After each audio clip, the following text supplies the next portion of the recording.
forward. Right now, it's always nice to see when a local personal company receives recognition on an international basis, now whether it be sport or business or in the world of arts. My next guest this morning is a gentleman who has, both as poet and artist, done just that. David Rilliard. Good morning to you, Dave. Okay, Russell. Yes. What are we doing here today? Well, we are here today for David Robilliard. I'm sure everybody watching will probably be like, who is David Robilliard? He was a very curious, open... Kind of a little bit sort of cheeky, a little bit sort of cocky. Once you met him, you couldn't ever really forget him. He was an artist, he was a poet, he wrote the most incredible prose, and he tragically died in 1988 when he was 36. He kind of just said what he wanted to, he didn't really care. Genius is how I would describe it. I clicked with his personality because he was a naughty boy and I'm a naughty girl. I remember thinking I'd seen like David Hockney, Patrick Proctor, Tom of Finland, and David Robilliard feels like he was part of the lineage of queer art. You know, his poetry was his life and his life was his poetry. Wherever we'd go, he'd have this notebook which he'd bring out, and you know, if I say something that made him laugh, he would like jot it down. I never liked poetry, but I like his. It doesn't feel like poetry. It's like living statements. I'd say you could describe it as sparse, but I remember being really struck by it, and I remember being really taken aback by how openly queer it was. And I was like, I can't believe this exists. This is out there. The point in history which he appeared on the earth, the point when he moved to London, the point when he was a queer guy exploring life. Historically, history's tough. Queer history's even tougher. And it's the unfortunate timing of that unlucky generation. So many artists, so many writers was getting AIDS and were dying. There's writing and text and art that was easily ignored because of the carnage of what was happening. It could have been me if I'd have been born 10 years earlier, and I feel like I'm part of the lucky generation. I feel a responsibility to make sure people know who David Rilliard is, because we should put people back into history that disappeared. David Robilliard. David Robilliard. David Rilliard. David Robilliard. David Robilliard. I miss him, and I didn't even know him, but I miss him because of the art that he's left behind. And that to me is the hallmarks of genius, isn't it? Now, what inspires you to paint and to write? Oh, human life, basically. It's always fascinating and interesting and weird and wonderful, isn't it?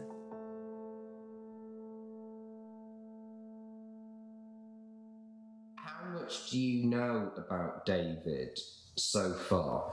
Well, I'm a super fan. I know stuff, I know bits and bobs, but I don't know enough. He's from Guernsey in the Channel Islands. He moved to London in 1975. Myself, I'm from Essex. Essex is a wonderful place. I had a great upbringing, but I couldn't be the person I was meant to be if I'd stayed in Billericay in Essex. I am a creative, queer, artistic individual that didn't feel like Essex catered to my ambitions. And I feel like David Rilliard was the same. So I guess we start at the beginning. Where's that? Guernsey.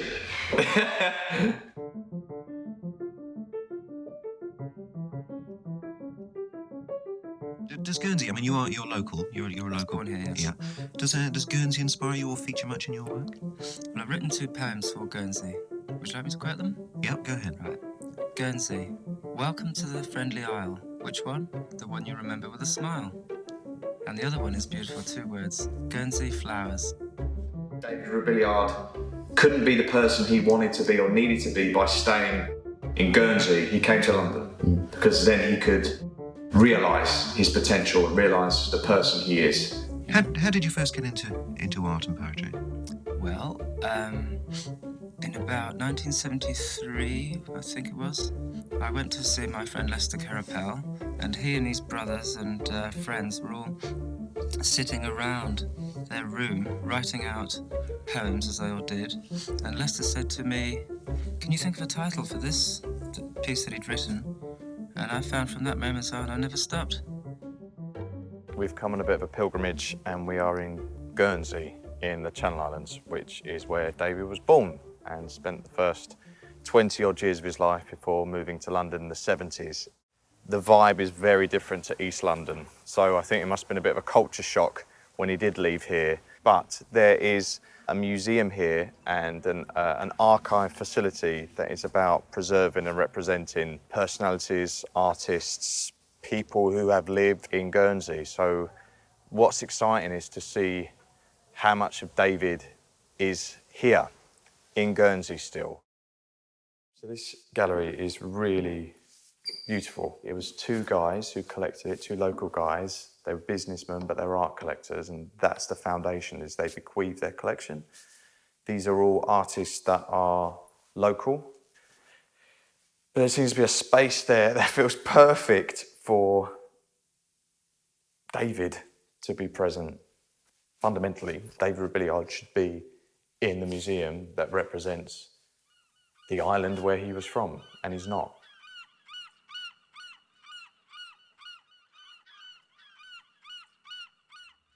You said you'd give me a ring. How I whistled and sung and then cried when I realised it wasn't on. But I punished you in the end, 'cause I got off with your best friend.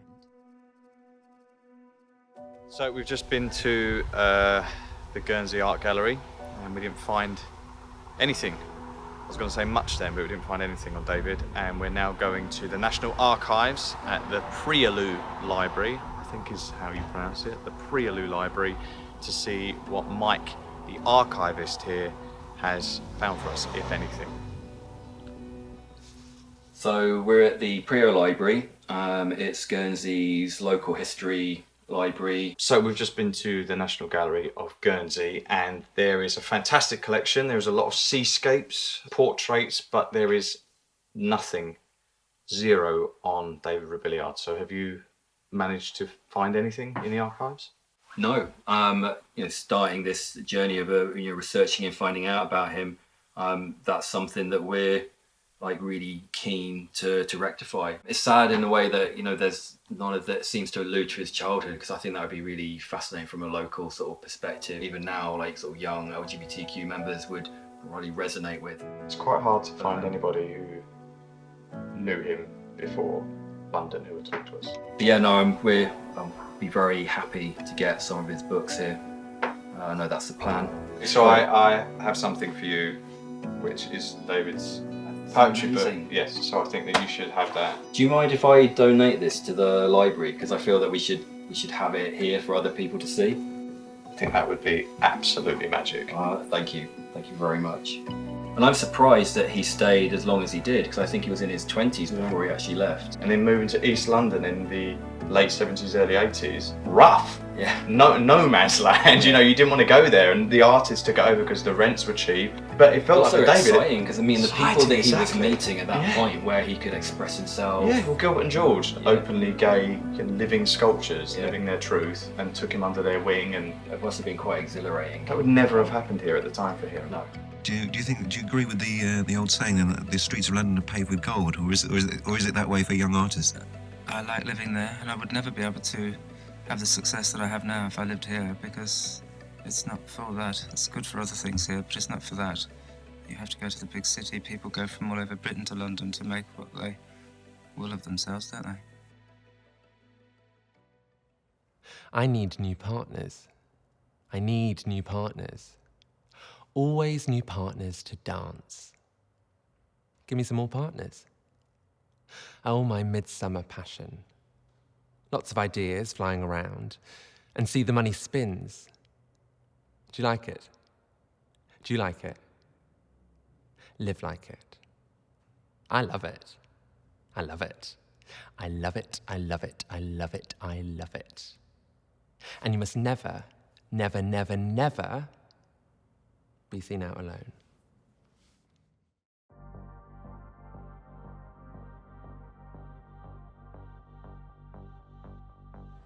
You had London and then you had the rest of the country. Yes. And coming to London was a place to be free. It was full of like late night clubbers and hookers, like wide boys. And it was just barmen. Yeah. Soho was still very ramshackle, full of knocking shops and porno emporia. We didn't have any money, so we lived in squats and very cheap. Rents were very cheap in London then. Some people still had outside loos, gas lights were still there. Very difficult to get a cappuccino, of course. Neo-naturists were sharing a squat with John Maybury and Kerith Evans, so you had films being made. All these people were kind of around in 80s London, It was a very kind of fluid scene in that respect. Lots of warehouse parties, of course, in those days, and all that scene. From party, probably in the day or the afternoon. Then to a club. To a club. Then to Pink Panther. Then to Pink Panther. It was the only after-hours drinking club in London. Oh, that was when he had the studio then, so when he moved in with Andrew. Moved in with Andrew. Right. Yeah. So you would see him regularly? You'd see him out and about regularly? See him out and about regularly. I don't remember them as being a coupley couple, They'd turn up at things together. I think they both had, I don't know about their life, but judging from David's writings, I think they both had quite separate sex lives quite often as well, but that was the way things were, whatever, there were agreements and this and that. I live around East London, and this is somewhere that I'm basically walking past all the time, purposefully. Because the number there is 4 Garden Walk, and that is the studio of David Rilliard and Andrew. I stand here often and I look in and I look up and I try and imagine David coming to and fro, going in there, coming out of their artworks, coming in and out, the creativity. They lived in here as well. We planned to film today and we've just walked past and it's open. So there's another artist who's exhibiting in there, but I think it'd be kind of nice to see his studio. I've got a picture of this on my phone. Should we just go into the gallery? Let's just see if we get told off. Do you mind if we film? Film what? The space in the exhibition. Thank you. Yeah, great. This is originally how it was. Apparently there was a platform at the back and there was a bed on there, and this is where they both work, and then as they got on for a little while they went upstairs. Gilbert and George paid for their heating for a period of time because they didn't have any money and they supported their artistic practice. It all started with Andrew Hurd, because we found out that there was a bar restaurant in the West End called the Blitz, which was World War II themed, and we thought, what a strange idea, who would make money out of a World War II thing? But the exciting thing was that one evening there was a new waiter, very, very tall, blonde, glamorous young waiter, and he came to our table with a tray and some glasses and a bottle, and he said, I'm so embarrassed, I'm studying you at college, and here I am serving you, so may I present you with this bottle of Côte de Roi? This is Andrew Hurd. That's Andrew Hurd. And then we took Andrew Hurd to the opening of the annual, together with David Rilliard, and that was when we first met David that evening. And I said, what do you do, young man? And he said, what I like doing best is having sex on the top of council flats with youngsters and doing it so hard that it sounds like elephants shitting. I'm trying to imagine that, okay. That's what he said. He was allergic to foolish people, so. And he used to come, normally came once a week on Friday at 7 o'clock. And then we walk up to the Essex Road to a Turkish restaurant. After dinner, he would run to the bell. Every week, he would run to the bell. What was the fascination with the bell? So how did you meet David Robilliard? How did he come into your life? We slept with each other. How, where? Bell. The bell. To the bell. They would take me to the bell. Everybody went down to the bell. Because he chatted me up at the bell. But he used to call the smell. He used to call it the smell. Down the smell. I got into the bell last night and I'm therefore nursing an incredibly bad hangover. You had your friends that you came with, yeah. And there was like groups. So there would, be a group of friends and you knew people in that group and you knew people in that group. And I mean, I was drinking a lot then, we all were, and I knew it was not good for me, plus I was doing poppers as well. Because I used to do it with David, me and, Stephen's boyfriend. Him and I really used to love it. You get Jimmy Somerville, Boy George, but Lee Bowery and Trojan and Sinead O'Connor, Derek Jarman. I mean, it was like an incredible range of people that they were just there. If you were queer, straight, queer-friendly, lesbian, gay, everybody went down to the Bell because it was brilliant.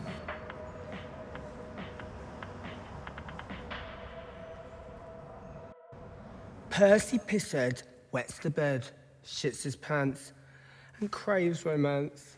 Percy Pisshead can't see further than the end of his nose and vomits on his clothes. Percy Pisshead can't remember anything he did or said the night before, or the night before, or the night before.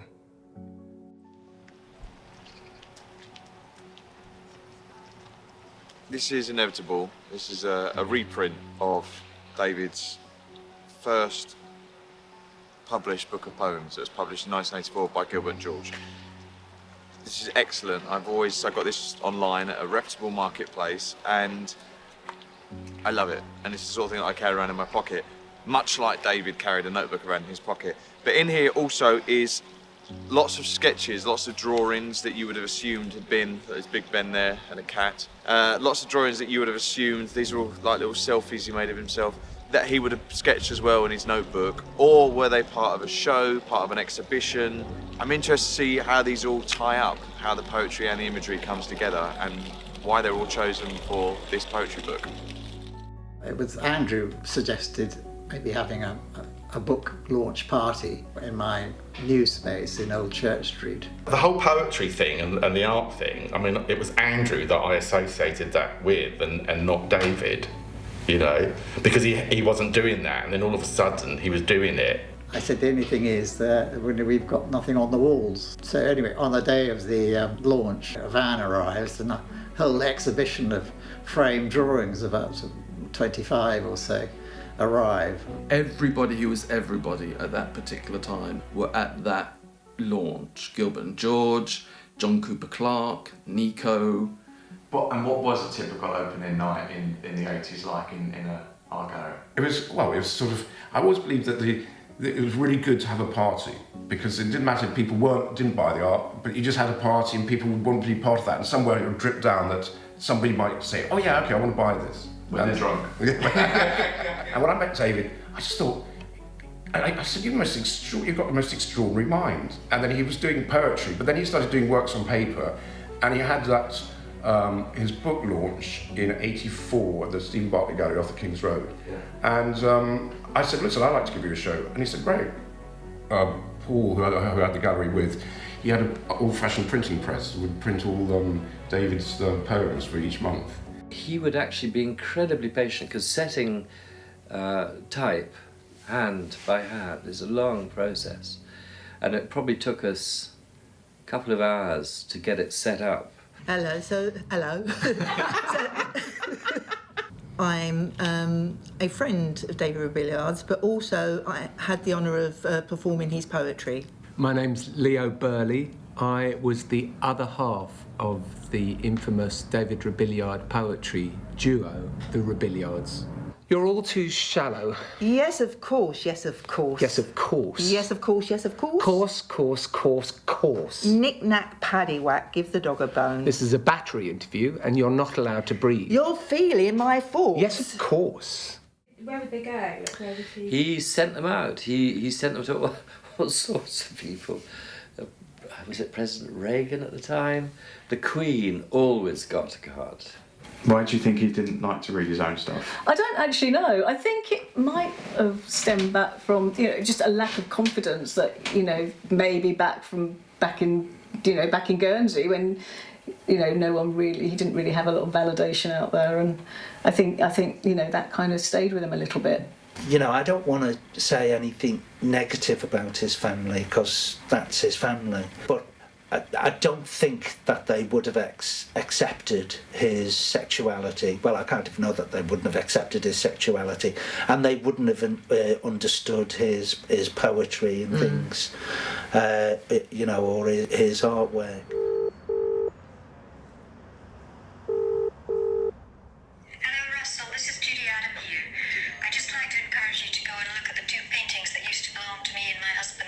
David Ward. They're now in the Tate collection. The first is called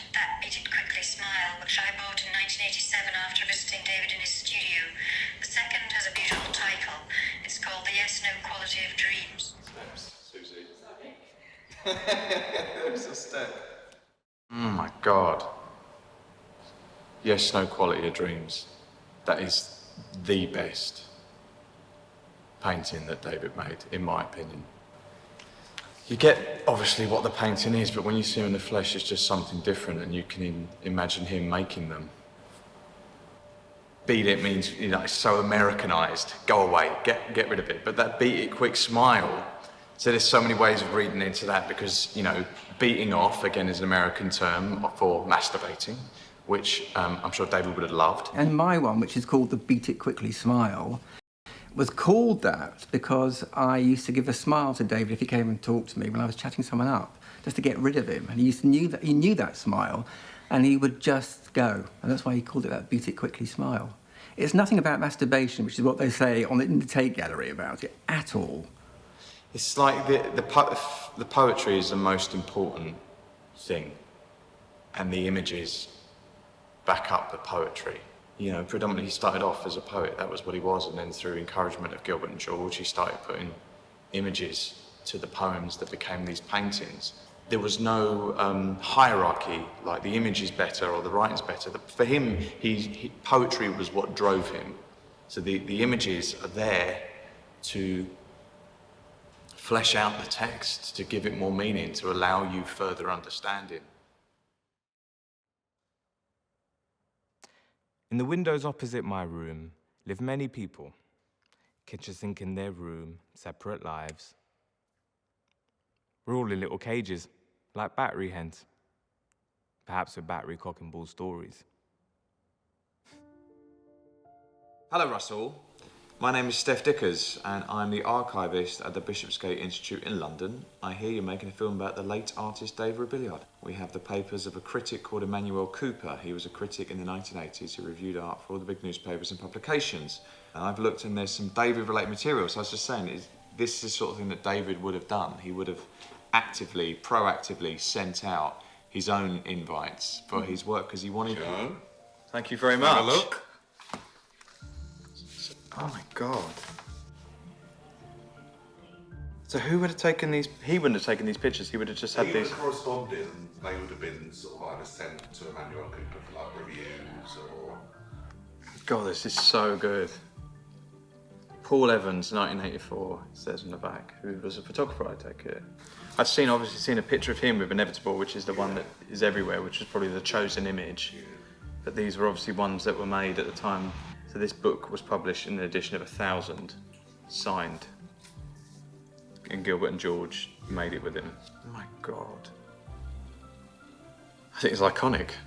I think it's the fact that he knew he was onto something, you know, and I can imagine him on the day. That's his first book of poems published with his face on the cover. He wanted people, you know, David Rilliard, his face, he wanted people to put the face to the work. He wanted people to know who he was. And, you know, and this is quite inevitable when he's there, like doing a death, like you do in your coffin, sort of like it's like a legacy picture, isn't it? It's like, this is how I want to be remembered. This is who I am. The things you said at the end were definitely a case of sweet turning to sour. I hope you're happy now with your new lover. I didn't mean to lead you up the garden path, but when my long-standing affair returned from abroad, I'm afraid once again I went overboard. The only person who secures my heart for all time is my old love. The flame may flicker, it may roar, but as I said, my heart is secured with the one I adore.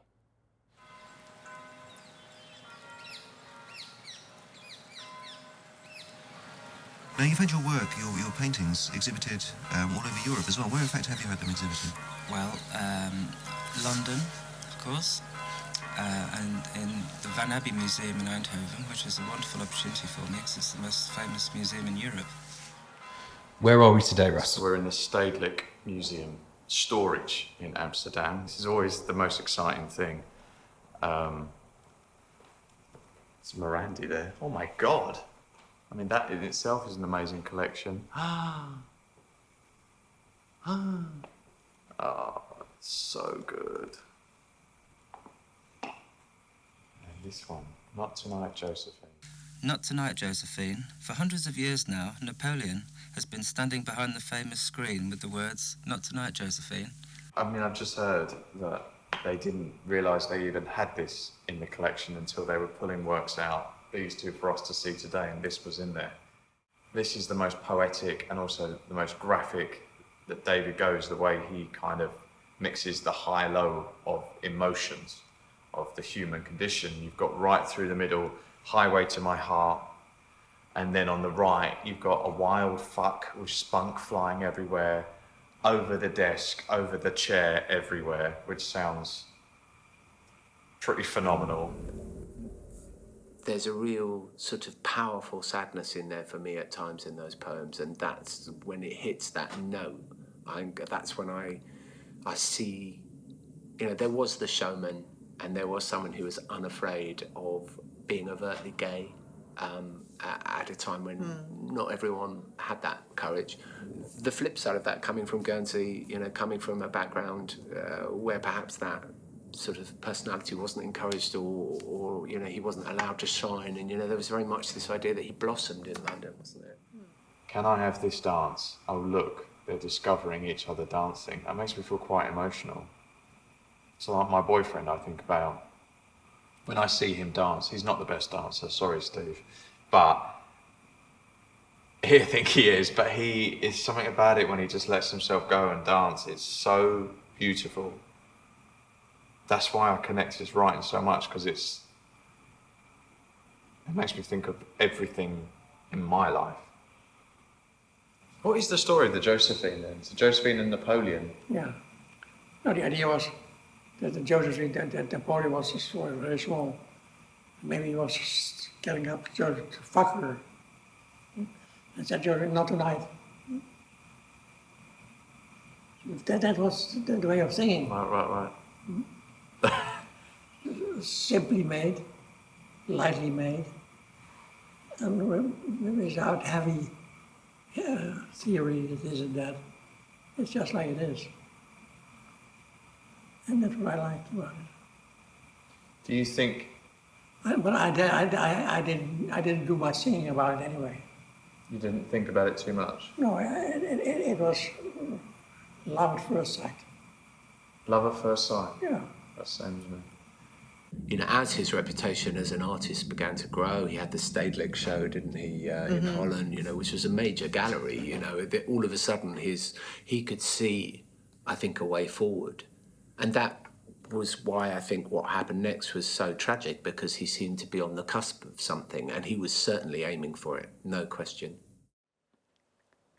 I had safe sex last night. Really? Yeah. I went home alone.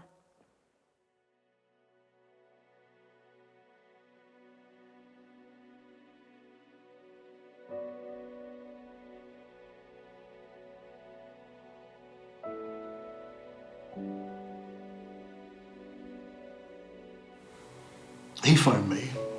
I was at my flat in Mile End. He phoned me and said, I need to go to Praed Street. Praed Street was the clap clinic in Paddington. And at that time, I knew exactly what he meant. What he was saying was, I think I've got AIDS. But then you had to go back. We could get the results back on the same day as each other, but a week later. And I was clear, and David wasn't. And David burst out crying. But he was crying not because he was positive, because I think he knew, but because I was clear. He was delighted that I was clear.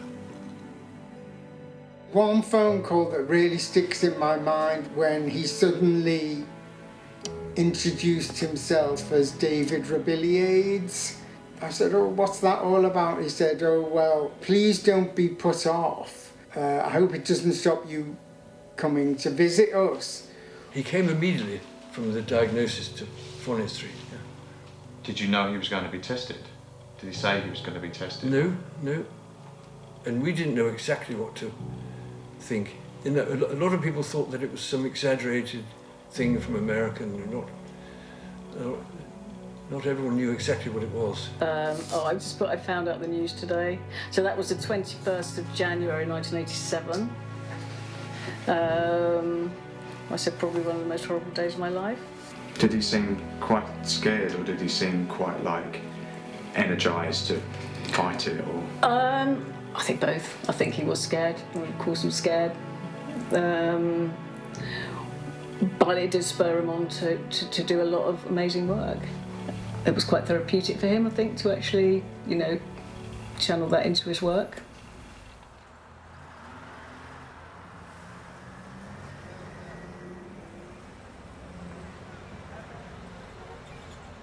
Do you find it difficult then actually making a living from your Well, it's work? been a long struggle, but I'm on my way now. And now all I want to do is show in all the other parts of the world I've never showed. Do you find that you often have to give in to commercial restraints, such as people might want something done, say, for an advertisement? I don't do anything like that. No, I just do what is my thing. We're in an area called Tribeca, which is an art hub in Manhattan. There's Chelsea, which is a bit further uptown, and then we're now in Tribeca, and this is where there's a lot of commercial galleries, and we're outside a commercial gallery now called Alcazar Projects on White Street, and we're going to go in there and see some paintings by David. Wow, here we go.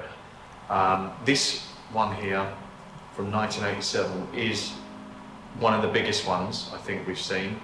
It's typical Robilliard, very poetic, poignant, sad, full of love, full of loss of love, or full of desire to be loved.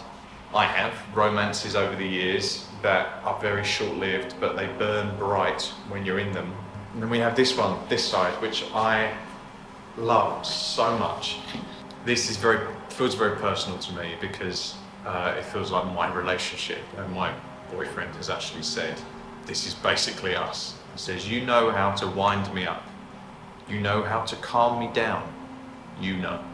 It's true. You know, when you're in a relationship, my partner is a nightmare. I can't stand him. And then I absolutely love him. And he winds me up, and then with one word, he calms me down. David produced around 60 paintings from 1987 to 1988. He wasn't tremendously commercially successful with his painting project.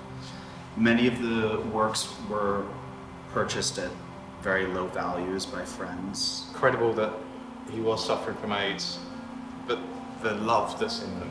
And creating paintings at a very large scale when he was very ill. Moving these paintings is not easy. I've never even thought of that. Isn't that amazing? Yeah. So when he's at his weakest, he pushed himself to make the biggest work because he wanted to make his legacy. Exactly. His determination. It's no good biting your lips or swinging your hips, because the party's over. It's a microwave goodbye, you've cooked your goose, you've had your chips. Now I'm on the loose. Time to find somebody new. Do you want to know why? Because you're sly and superficial. I want someone up front. So sod off, you runt. So he was amazing, even when he found out he was amazing. And I remember I went round there straight away. I think he must have called me on the phone and told me that. And then I went round there and we just kind of, you know, held that and kind of hugged and, yeah, we just kind of had to process that information, really. He was the first person, the only person who just told everyone immediately. I fainted 100 times. He would go around to private view saying, I've got AIDS, I've got AIDS. No one knew what to say. And then he would say the same thing to the same person later because he'd forgotten which one he'd spoken to. I've got AIDS. Complete strangers. Extraordinary. Nobody did that, right? Nobody. He called himself David Rilliard and was very, out there about having AIDS, which was absolutely, taboo. I mean, we're talking real prejudice, and people were very squeamish. He made a point of always kissing me firmly, juicily on the mouth. I heard a story where he put his tongue in your ear at one point. His tongue was always out somewhere. He was really audacious, and particularly when he was HIV diagnosed. I think he really played with and off people's paranoia. You know where you're going to catch AIDS if somebody kind of, gave you a quick tongue in your ear or something, but no one was allowed to show that they were freaked out by it. And I think he totally played with that, in a kind of devil-may-care, black humour way, because it was terrifying at the same time. And he asked me to put the acid on the face, and I was really shitting it. I thought, I wish you hadn't asked me to do this. And I thought, you could either freak out and say no, not do it, or just do it, and if you die, you die.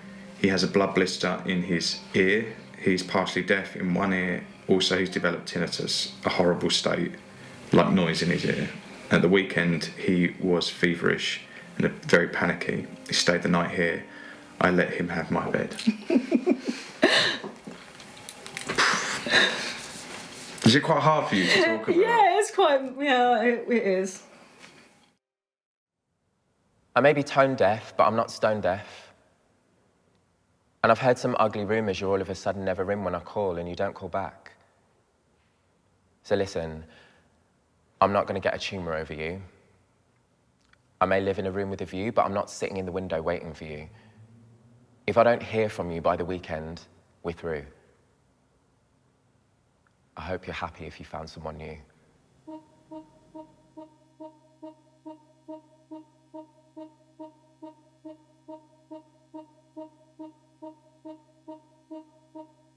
Colours, the kind of primary colours that he works in. His message is just like direct and clear. And there's so much going on, but yet the simplicity of it kind of disarms you, I think. It makes me sad, because that's the last year of his life, and what could have been, what was happening, what would have been if we never had AIDS, what hadn't been lost, what sort of world would this be now, what sort of minds. So much different, how the landscape of everything would have been so much different. That last year he was on Earth, and this is what he made, this is what he chose to make, this kind of hopeful message for everybody looking at that. A candle in the dark is better than nothing at all. It's so heartbreaking. You hold a candle for someone, at least you've got that emotion, at least you have the ability to feel that emotion. And in the year he died, this kind of sexual narrative, and talking about connecting with people. This is a connection still. He wants to connect to other people. He didn't want to die. And then the last memory I have of David was that he was lying on his side, really ill in hospital, and he didn't respond to anything. And I sat and I started reading him. I'm sorry, I'm gonna cry. I started reading a chapter of Queen's, which was his favourite book, and normally he would have laughed, and he didn't laugh. He didn't do anything, and that was it. I never saw him again.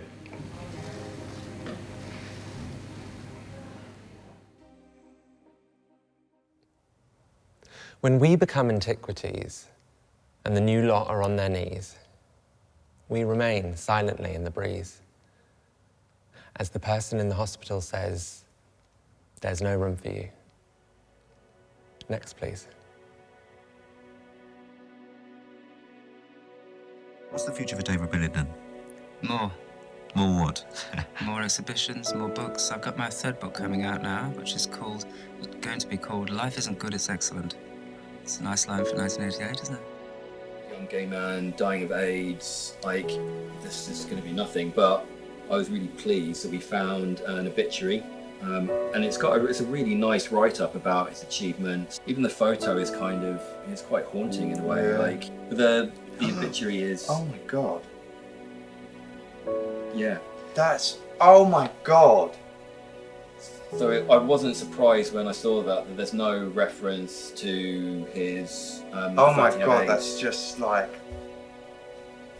David died of cancer of the pancreas. Oh, that makes me really upset and angry at the same time. But I don't think that was an uncommon thing at the time in obituaries where families they wouldn't mention it. It really felt once David had died that the party was over, because he was the connection. David was a really, really good friend. He had a real passion for his friends. The ones that he really loved, he would really push. there was this like arty-farty party happening, and this guy said, we need a DJ, and he goes, well, we'll do it, right? He's a really brilliant DJ. I thought, fuck, I've never DJed in my life, you know. So I said to him, I can't do this. He said, you can. He went, you know, so I did it. The education I got from him to understand why it's like to be facing death so young, but also my own, should I touch it? Oh my God, I shared a cut, we smoked a spliff. You know, the ignorance that we all had and were so terrified of. I used to keep a list of people, but when I got to 100, I stopped. Gilbert and George were there when he died. They were there, they saw him when he died, and he said to, I think, George, because he noticed George's tie, he said, oh, beautiful. And he died.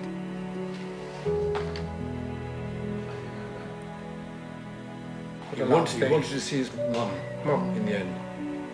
And we arranged that. And they wouldn't come because they didn't get why they would need him. Yeah. They didn't accept the whole idea of illness and AIDS, and problematic for everybody at that time. They'd left the hotel which we arranged for them, which was near the hospital, to go off into the distant suburbs to some cosy place where they felt safe. Yeah. And then they missed him dying. Yeah.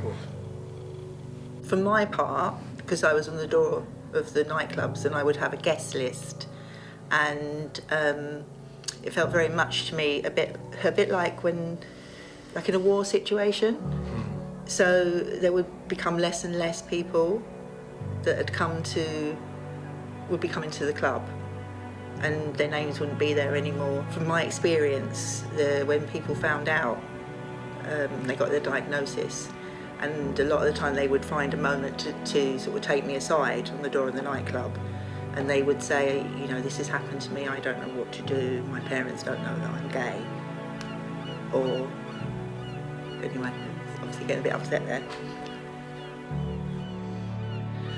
I do remember on the plane to Guernsey, going to David's funeral, that it was, as we were about to land, there was the most incredible sunrise, and it was the reddest sky I've ever seen in my life. It was the most incredible, beautiful sight. It made me think of David's favourite song at the time, which was Ruby Red by Mark Almond, and it kind of felt right.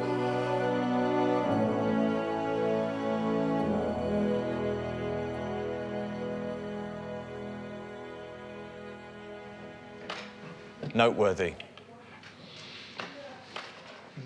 Release your dream, get a drum machine, put a riff in your terrific. Get some brass and a touch of class. Do a bit of social cruising. We have one chance to celebrate life.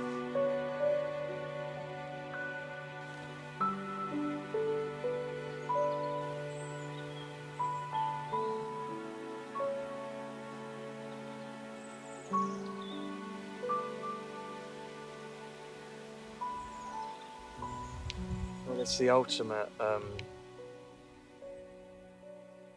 pilgrimage, isn't it? To come to Guernsey and see where he was brought up, and now to see where he's buried. This person he never knew existed has been completely moved and inspired by him. That's the power of art.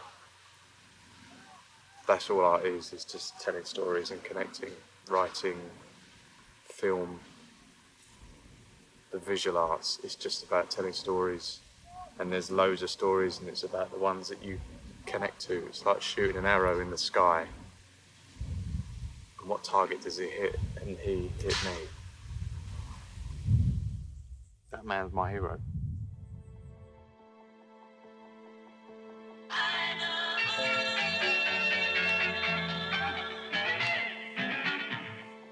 Les Paul and Mary Ford. Right now, it's always nice to see when a local personal company receives recognition on an international basis, now whether it be sport or business or in the world of arts. My next guest this morning is a gentleman who has, both as poet and artist, done just that. David Rilliard. Good morning to you, Dave. Morning. Seems like an odd combination, being a poet and an artist as well. I mean, which form do you find the most stimulating, visually or verbally? Well, when I do my paintings, I incorporate words and images, you see, so it's all like one thing to me in one sense. David Robilliard was the sweetest, kindest, most infuriating, artistic, foul-mouthed, witty, sexy, charming, handsome, thoughtful, unhappy, loving and friendly person we ever met. Does Guernsey inspire you or feature much in your work? Well, I've written 2 poems for Guernsey. Would you like me to quote them? Guernsey, welcome to the friendly isle. Which one? The one you remember with a smile. His truthfulness and sadness, desperation and love of people gave his work a brilliance and beauty that stands out a mile. Now, what inspires you to paint and to write? Oh, human life, basically. It's always fascinating and interesting and weird and wonderful, isn't it? David came closer to us than any other person. He will live forever in our hearts and minds. Not a day passes without our thinking of David.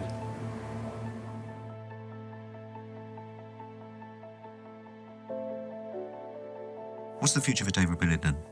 More. More what? More exhibitions, more books. I've got my 3rd book coming out now, which is going to be called Life Isn't Good, It's Excellent. It's a nice line for 1988, isn't it?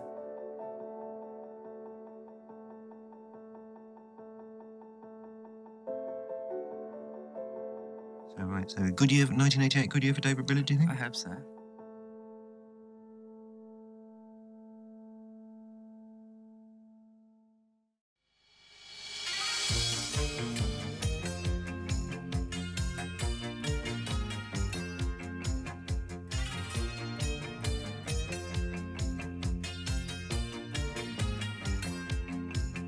Well, it seems you have a heart. I saw it once, so I know it's true. You let it out on Sundays when you let it beat me black and blue. Well, you went and stole my heart. I saw it go, so I know it's true. It was a ruby, ruby, ruby red. It was the most precious gift I could give to you. It was as red as the sun in the evening sky. It was as red as the fire in a panther's eye. It was as red as the rose under a summer sun, like a fire from a killer's gun. Hey, hey, hey, ruby, ruby red. Oh, shine a light onto this boy's bed. There's a street light glowing in my head. Ruby, ruby, ruby red. Oh, well, it seems you have a soul.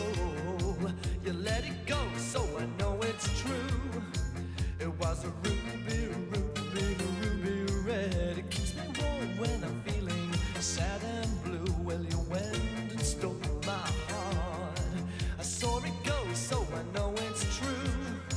I wrapped it up in a bouquet of barbed wire. It was the wickedest gift I could give to you. It was as red as the sun in the evening sky. It was as red as the fire in a panther's eye. It was as red as a rose under a summer sun, like the fire from a killer's gun. Hey, hey, hey, ruby, ruby red. Oh, shine a light onto this boy's bed. There's a street lamp glowing in my head.